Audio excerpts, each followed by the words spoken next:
Okay, today we're going to be looking at how the second derivative of a function can describe the behavior of the function itself and the function's first derivative. For this problem, we're going to let f be a twice differentiable function such that f prime of -1 is equal to 0. The second derivative of f is given by f double prime of x is equal to e to the cubed root of x tangent 1/4 of x squared for -2 less than or equal to x less than or equal to 2.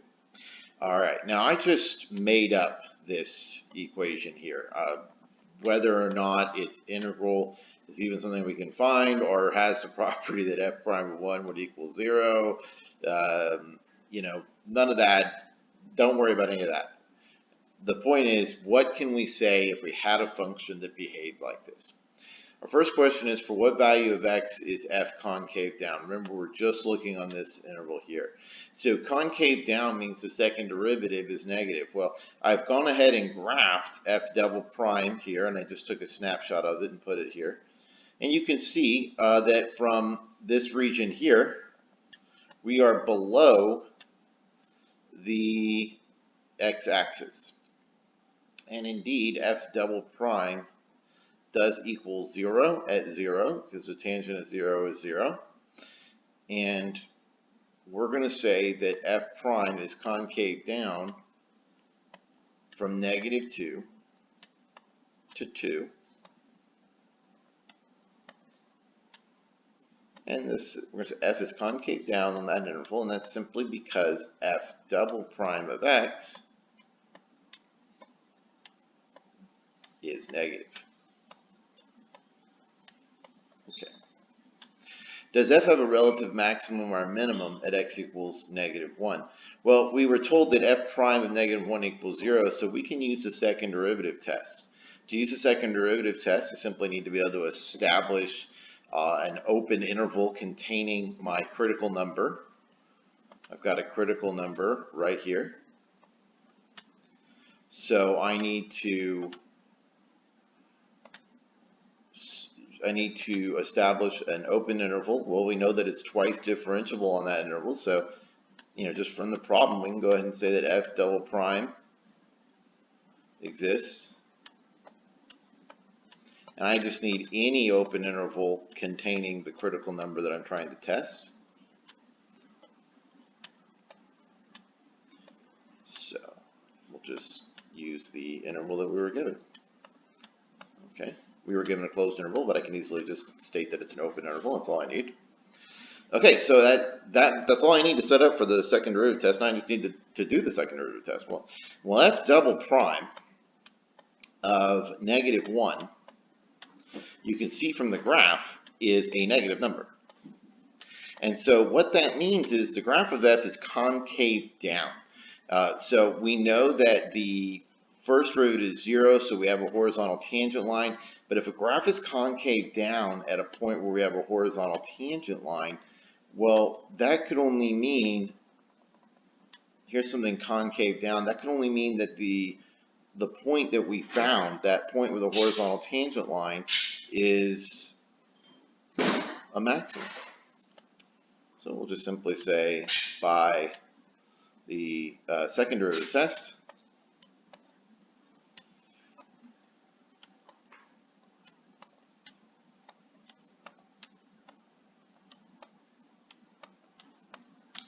a second derivative test, we know that f has a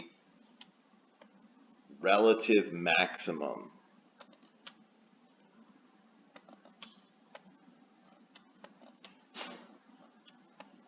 at x equals 1. X equals -1. All right, now we come to the real fun question. Is it possible that f prime of 1 equals 2? We're going to use the mean value theorem. Well, this is a really different and kind of interesting way of applying the mean value theorem, but we need to think about what that means. So we know that the mean value theorem is telling us about relating the average rate of change on an interval to any instantaneous rate of change. So if f prime of 1 is equal to 2, and we knew that f prime of -1 is equal to 0, then the average rate of change from 1 to -1 can be found like this. F of 1, which is 2, minus f of -1 over 1 minus -1. All right, we have a change in x of 2 and a change of y of 2. That should make sense. That's saying that the average rate of change from -1 to 1 of f prime, I know we're used to relating mean value theorem with f and f prime, but we can do the same thing with f prime and f double prime. We could relate f double prime to f triple prime. It's just a relationship between what derivative we're on right now, if any, and the derivative right below us. So the mean value theorem tells me that if f, or in this case f prime, is continuous and differentiable, which this statement here tells me that it is, then there must be a value on the interval from -1 to 1 where f prime's derivative, in this case f double prime, is equal to the average rate of change of 1. Well, it's kind of difficult to see on this particular graph, but here's x equals 1 right here. And we could easily see this on a graphing calculator, but I'm just going to use this kind of information here to show you that, and over here, this is -1, okay? So I think you can see that on the interval from -1 to 1, the graph of f double prime never reaches 1.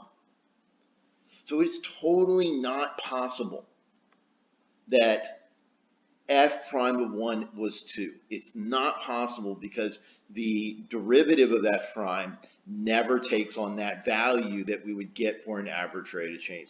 So this is no, and I should probably write all this out, but you know, I'm just going to give a quick justification. I'm going to say because f double prime of x never equals 1 on that interval. Okay, so we know that that can't be true. Kind of a neat application of the mean value theorem, right?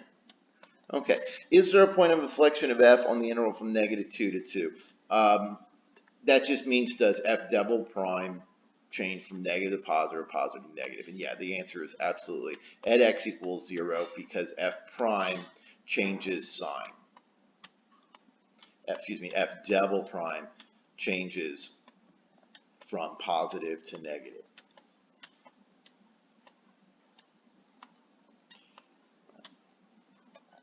From negative to positive, actually.